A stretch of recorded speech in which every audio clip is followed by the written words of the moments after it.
రోజైతే మా అక్కని ఊరికి పిలుచుకెళ్ళిపోతున్నాం. ఏ ఊరు అనుకుంటున్నారా? అదేనండి, మా ఇంటికి అయితే పిలుచుకెళ్ళిపోతున్నాం. ఇక్కడికైతే 40 days తర్వాత ఇంకా ఫంక్షన్ చేసుకోవడానికి అయితే వచ్చాం కదా మా అక్క వాళ్ళ ఇంటికి. సో ఫంక్షన్ చేసుకొని అయిపోయింది, ఇంకా మా ఇంటికి అయితే మళ్ళీ రిటర్న్ పిలుచుకెళ్తున్నాం అనమాట. అసలుకే రేపటి నుంచి ఇంకా రంజాన్ మంత్ స్టార్ట్ అయిపోతుంది. ఇంకా మా ఇంట్లో అయితే చాలా పనులు ఉన్నాయి.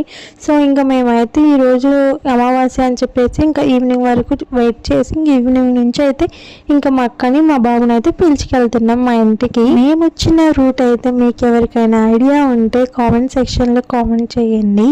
మేము ఈ టోల్ గేట్ మీకు ఐడియా ఉంటే కామెంట్ చేయండి. ఇంకా మళ్ళీ మా అక్క వాళ్ళు ఇంకా వాళ్ళకి ఇంకా 3 months దాకా మా ఇంట్లోనే ఉండాలి కదా.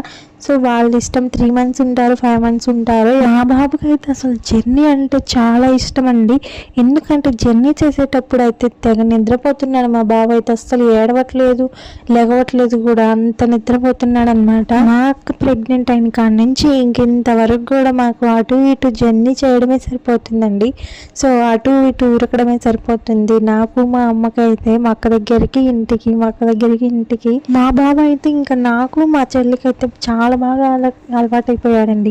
ఎందుకంటే నాకేమో కానీ మా చెల్లికి అయితే ఇంకా బాగా అలవాటైపోయాడు. ఇంకా నేనంటే కొంచెం భయపిస్తూ ఉంటానులేండి, అందుకని చెప్పేసి అరుస్తూ ఉంటానని చెప్పి నా దగ్గరికి కొంచెం అంటే వస్తాడు. కానీ నేను నిద్రపుచ్చితే మాత్రం తొందరగా నిద్రపోతాడండి. ఇంకెవరు నిద్రపిచ్చినా తొందరగా నిద్రపోడు. Thank you for watching.